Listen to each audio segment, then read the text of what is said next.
All right, I'm here with Davidson Athletic Director Chris Clunie. Thank you for coming on. I wanted to kind of talk to you a little bit about really this summer and this off season, specifically in basketball. I know obviously you're in charge of all of athletics, but it's been a pretty um, monumental, I would say, kind of summer in terms of retiring Steph Curry's jersey, and then also the retirement of Bob McKillop. Can you talk a little bit, just kind of first about what McKillop's impact has been? I know it's really hard to do that quickly, but on Davidson basketball and on the program. Sure. Yeah, it's been a little bit busy summer for sure.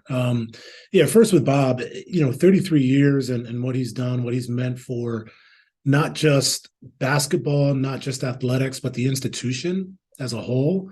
It is really difficult to put into words. He created a culture, he created a family, and that expanded and extended beyond just basketball. And there are so many folks that became fans of Davidson and fans of Davidson basketball because of Bob, because of the way that he presented himself. Again, sort of take the coach and the player aside. He's a great coach. He's a phenomenal coach. He won a lot of wins and went to the tournament and just had a ton of success. But so much more so, his impact could be seen off the court, just how he interacted with the community, interacted with alums, interacted with former players, interacted with supporters, how he carried himself, the professionalism, the level of detail that he sort of did with everything that he did. He just was a tremendous mentor, a tremendous person, and his impact on this program will be felt for generations. Absolutely. And how, seeing him, usually I feel like when you have a transition of such an icon like that at a university and in college basketball, that transition to the next chapter sometimes can be quite challenging. And I, by no means, am saying is it not going to be challenging, but to have someone so familiar, obviously, with the program filling those shoes, how important has that been, and has that made the transition a little bit easier in terms of the men's basketball program? Yeah, it's definitely made it easier for sure. And you look at somebody like Matt. Matt and I, we played together. We were teammates. He came back and has been an assistant coach, an associate head coach for a long time. And so that transition has been helped by the fact that he grew up in the program. He knows the program, knows the culture. And I think what's great is, this team is all about getting better, right? You want to get better. You never want to stay stagnant. And that's what Matt has the opportunity to do. Again, coming off of 33 years of Bob McKillop and just a tremendous career, understanding that his job is now to make the team better, right? Become more consistent, consistently make the NCAA tournament, help us reach new heights, especially in the conference and on the national level. And he has the capacity to do that, which is really exciting. So it's great because he knows Davidson, and there are going to be elements that maintain the same and sort of stay the same. And there are going to be elements that look drastically different. And that's what's exciting, because it really is a new era of Davidson basketball that feels familiar, but also feels different and will feel different at the same time.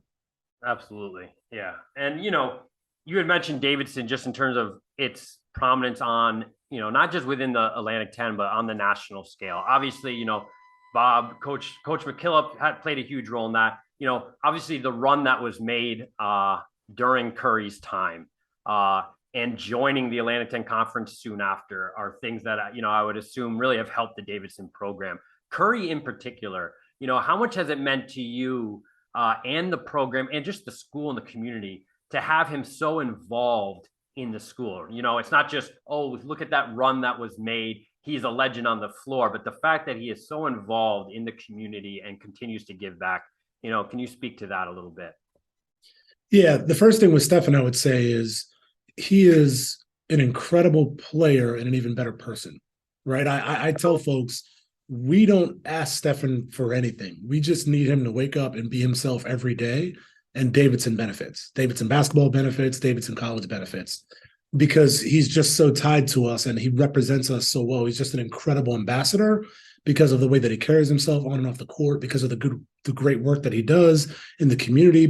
Eat, Learn, Plays Foundation, he and his wife Aisha, just everything that he does around women's empowerment, and he's just really thoughtful and holistic in his approach, and represents us so well. And because of that, Davidson benefits, right? And so you go back to the run in 2008, obviously, like people associate, oh, I know Davidson, that's Stephen Curry, right? And they sort of associate Davidson with that run because it was such a magical time and a shot away from making the Final Four and really put Davidson on the map. And then you can look towards that time, 6 years later, that absolutely had an impact on why Davidson was able to make the jump from the Southern Conference to the A10.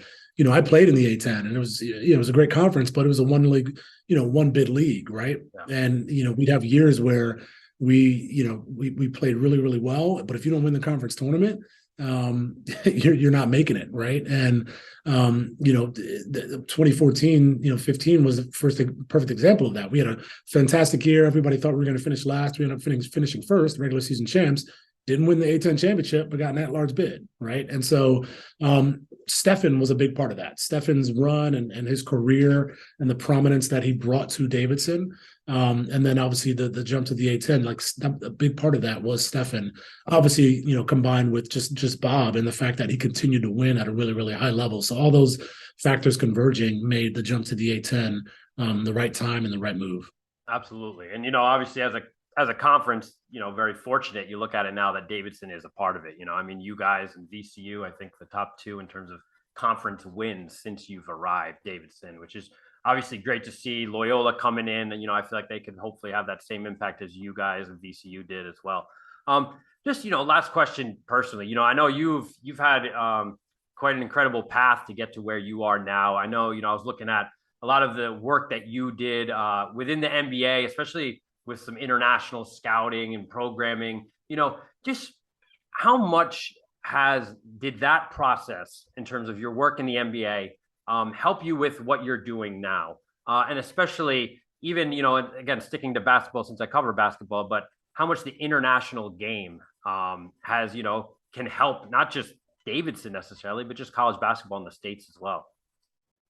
Yeah, my time at the NBA, I spent a decade, working in international basketball operations, and it was a great time. I focused, primarily on Basketball Without Borders, which at the time was the NBA's elite development program, bringing the top, the best 16, 17, 18-year-old kids in Asia, Africa, Latin America, Europe, bringing over NBA players and coaches and exposing them to NBA-style teaching and instruction, and then also exposing them to life skills and leadership training, et cetera. And it was an incredible program, and you sort of saw the sort of full circle because when I came to Davidson as AD, there were players on Davidson's team that came through some of those same programs that I coordinated, whether it was Nelson Bochiyidum in the UK, it was at a camp that I did in Finland, or Hong Jun Lee, obviously, was at a camp that I did in China.